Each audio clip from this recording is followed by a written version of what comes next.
Hello students. कई बार हम जब बच्चों को पढ़ाते हैं तो ये काफ़ी बार हमने देखा है कि कुछ ऐसे बच्चे हैं जिनको अभी तक ये पता नहीं है कि जेई मेंस अभी वो देने वाले हैं, नीट अपीयर करने वाले हैं 2026 में। तो फिजिक्स में कुछ चैप्टर्स में कुछ ऐसे टॉपिक्स है जो रिड्यूस्ड है, फिर भी बच्चा क्या करता है कि उन टॉपिक्स के ऊपर एमसीक्यूज सॉल्व करता है। So that will be completely wastage of time. तो आपको ये पता होना चाहिए कि एनसीईआरटी का जो 2023 में अपडेटेड सिलेबस आया था, जो रिवाइज्ड सिलेबस आया था, तो फिजिक्स में ऐसे कौन से टॉपिक्स है जो रिड्यूस्ड किए गए हैं।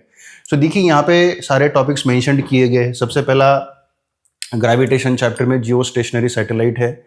फिर आप अगर फ्लूइड मैकेनिक्स में देखेंगे तो रेनॉल्ड्स नंबर है, फिर न्यूटन्स लॉज ऑफ कूलिंग है, कार्नोट इंजन थर्मोडायनेमिक्स में आपको देखने को मिलेगा।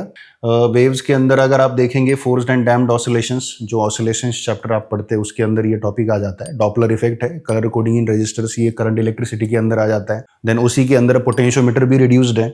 साइक्लोट्रॉन है, अर्थ्स मैग्नेटिज्म है, हिस्टेरिसिस कर्व है, परमानेंट मैग्नेट्स है, क्वालिटी फैक्टर ये ऑल्टरनेटिंग करंट में टॉपिक आता है। Resolving power in telescope and microscope है। डेविसन एंड जर्मर एक्सपेरिमेंट ये मॉडर्न फिजिक्स के अंदर आपको देखने को मिलेगा। Then radioactive decay law, अगर ये मॉडर्न फिजिक्स के अंदर आपको देखने को मिलेगा। देन अगर आप सेमीकंडक्टर्स जैसे 12th स्टैंडर्ड के चैप्टर में आते हैं तो transistors, amplifier and oscillation switch, और जो लास्ट का एक चैप्टर था जो पुरानी एनसीईआरटी के बुक में है कम्युनिकेशन सिस्टम करके, वो कंप्लीटली हटा दिया गया है, राइट। बट फिर भी कई बार अगर आप देखते हैं 23, 24, 25 में जो एग्जाम्स हुए हैं मेंस में, एक दो क्वेश्चन आपको क्वेश्चन पेपर में ऐसे देखने को मिलेंगे कि उसको एनटीए का ब्लंडर भी बोल सकते हैं आप। सिलेबस रिड्यूस्ड है बट फिर भी एक दो एमसीक्यूज उसके ऊपर आए हैं, राइट।